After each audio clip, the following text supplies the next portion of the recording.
दोस्तों नमस्कार, मेरा नाम है अनूप आकाश वर्मा और आप देख रहे हैं द रिपोर्टर हिंदी।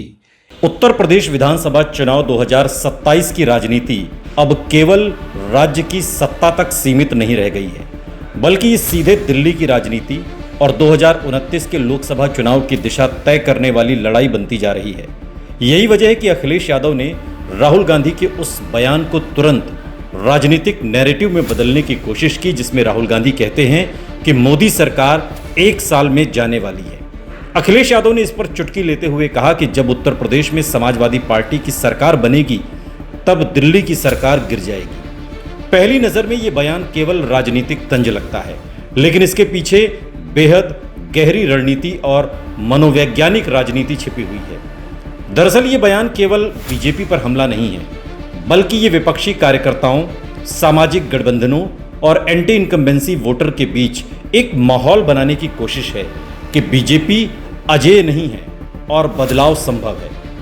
राजनीति में माहौल यानी परसेप्शन बहुत बड़ा हथियार होता है, खासकर उत्तर प्रदेश जैसे राज्य में जहां जातीय समीकरणों के साथ साथ राजनीतिक हवा भी चुनाव परिणामों को प्रभावित करती है। अखिलेश यादव का यह बयान उसी परसेप्शन वॉर का एक हिस्सा है। समाजवादी पार्टी ये संदेश देना चाहती है कि बीजेपी की राजनीतिक ताकत अब पहले जैसी अटूट नहीं रही और अगर उत्तर प्रदेश में विपक्ष मजबूत हुआ तो उसका असर सीधे दिल्ली की सत्ता पर पड़ेगा। यही वो रणनीति है जो कभी 1989 में वीपी सिंह के दौर में दिखी थी या फिर 2004 में यूपीए के उभार के समय दिखाई दी थी, जब राज्य में बने राजनीतिक माहौल ने केंद्र की सत्ता को प्रभावित किया। 2024 के लोकसभा चुनाव के बाद विपक्ष को यह भरोसा मिला कि बीजेपी को चुनौती दी जा सकती है। उत्तर प्रदेश में समाजवादी पार्टी ने अपेक्षा से बेहतर प्रदर्शन किया और कई सीटों पर बीजेपी को कड़ी टक्कर मिली। इससे अखिलेश यादव का आत्मविश्वास बढ़ा है। अब वो 2027 को केवल विधानसभा चुनाव नहीं बल्कि दिल्ली बनाम लखनऊ की लड़ाई के रूप में पेश करना चाहते हैं। इसका उद्देश्य यह है कि राज्य के मतदाता खुद को राष्ट्रीय बदलाव का हिस्सा महसूस करें। जब अखिलेश यादव कहते हैं कि यूपी में सपा सरकार बनेगी तो दिल्ली की सरकार गिर जाएगी, तो वो ये संदेश दे रहे हैं कि उत्तर प्रदेश बीजेपी की राजनीतिक रीढ़ है और अगर यहां सत्ता बदली तो राष्ट्रीय राजनीति का संतुलन भी बदल जाएगा। इस बयान का दूसरा बड़ा राजनीतिक मायने प्रेशर पॉलिटिक्स है। विपक्ष लगातार ऐसा माहौल बनाने की कोशिश कर रहा है कि मोदी सरकार अंदर से कमजोर हो रही है, सहयोगी दलों में बेचैनी है, आर्थिक मुद्दों पर सरकार घिरी हुई है और जनता बदलाव चाहती है।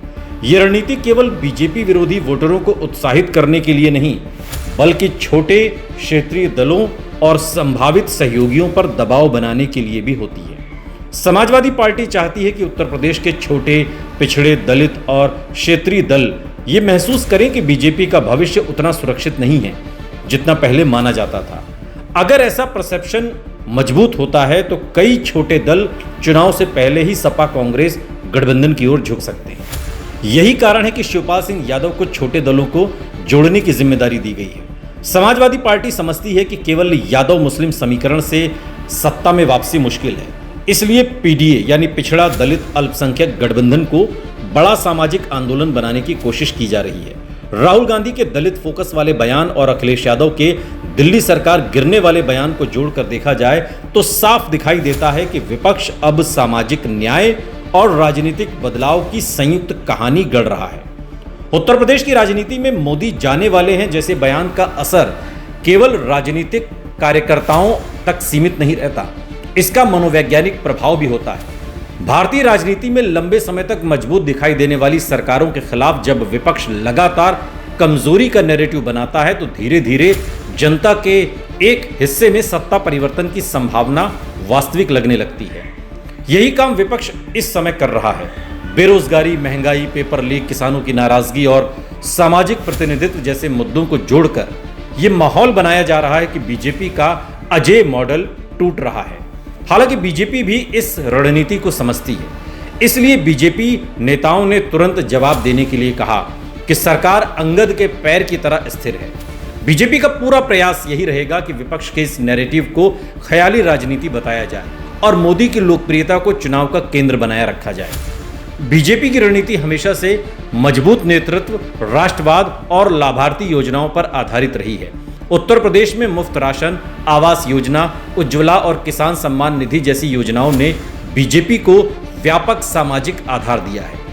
इसलिए केवल मोदी जाने वाले हैं कह देने से राजनीतिक समीकरण नहीं बदलेगा, लेकिन विपक्ष इस बयान को एक मनोवैज्ञानिक अभियान की तरह इस्तेमाल कर सकता है। समाजवादी पार्टी की रणनीति यह है कि 2027 तक लगातार ऐसा माहौल बनाया जाए कि बीजेपी के खिलाफ जनाक्रोश बढ़ रहा है। इसके लिए सपा बेरोजगारी, पेपर लीक, पुलिस भर्ती, महंगाई, सामाजिक न्याय जैसे मुद्दों को लगातार उठाएगी। अखिलेश यादव का फोकस खासतौर पर युवाओं और गैर यादव पिछड़ों पर है। वो जानते हैं कि अगर यादव, मुस्लिम, दलित और कुछ प्रतिशत गैर यादव पिछड़े एक मंच पर आ गए तो बीजेपी को चुनौती दी जा सकती है और यही पीडीए राजनीति का मूलाधार है।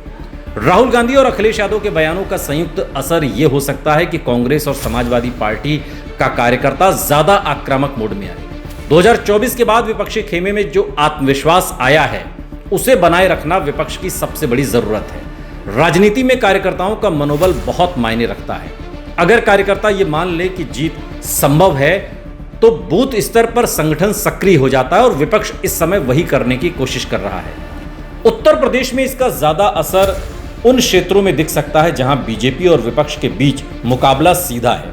पश्चिमी यूपी में किसान आंदोलन और सामाजिक समीकरण पहले से बीजेपी के लिए चुनौती बने हुए हैं। पूर्वांचल में बेरोजगारी और पिछड़ा राजनीति का असर बढ़ सकता है। बुंदेलखंड में विकास और पलायन के मुद्दे विपक्ष को स्पेस दे सकते हैं और अगर इन सभी मुद्दों को मोदी मॉडल बनाम सामाजिक न्याय मॉडल की लड़ाई में बदल दिया गया तो चुनाव का नैरेटिव बदल सकता है। लेकिन विपक्ष के सामने चुनौतियां भी कम नहीं है। सबसे बड़ी चुनौती सीट बंटवारा और नेतृत्व का संतुलन है। कांग्रेस और समाजवादी पार्टी के बीच गठबंधन बना रहता है या नहीं, ये भी बड़ा सवाल होगा। दूसरी चुनौती बीएसपी है। अगर मायावती दलित वोट बैंक को फिर से सक्रिय करने में सफल हो जाती हैं तो पीडीए गठबंधन की रणनीति कमजोर पड़ सकती है। तीसरी चुनौती बीजेपी की संगठनात्मक ताकत है। बीजेपी बूथ स्तर तक मजबूत नेटवर्क और संसाधनों के सहारे चुनाव लड़ती है। फिर भी राजनीतिक रूप से देखें तो अखिलेश यादव का यह बयान केवल बयान नहीं बल्कि 2027 के लिए मूड सेटिंग की शुरुआत है। वो ये दिखाना चाहते हैं कि समाजवादी पार्टी अब केवल क्षेत्रीय पार्टी नहीं बल्कि राष्ट्रीय सत्ता परिवर्तन की राजनीति का हिस्सा है।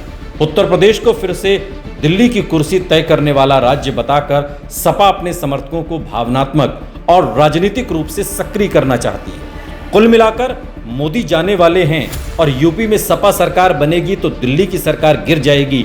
ये बयान कुछ ऐसा ही है कि बीजेपी को बीजेपी की भाषा में जवाब। आपको याद होगा अच्छे दिन आने वाले हैं, ये नारा 2014 में आया था। ये ठीक वैसे ही मोदी जाने वाले हैं उसी तर्ज पर नारा बनाया गया है। ये बयान आने वाले समय में विपक्ष की राजनीति का अहम हिस्सा बनने वाले हैं। ये बयान सीधे चुनाव नहीं जिताते लेकिन माहौल बनाते हैं, कार्यकर्ताओं का मनोबल बढ़ाते हैं, छोटे दलों को जोड़ने में मदद करते हैं और एंटी इनकम्बेंसी वोट को एक दिशा देने का काम करते हैं। अगर समाजवादी पार्टी और कांग्रेस इस नैरेटिव को जमीनी संगठन, सामाजिक समीकरण और स्थानीय मुद्दों के साथ जोड़ने में सफल हो जाती है तो 2027 का उत्तर प्रदेश विधानसभा चुनाव बेहद दिलचस्प और कांटे की टक्कर वाला हो सकता है।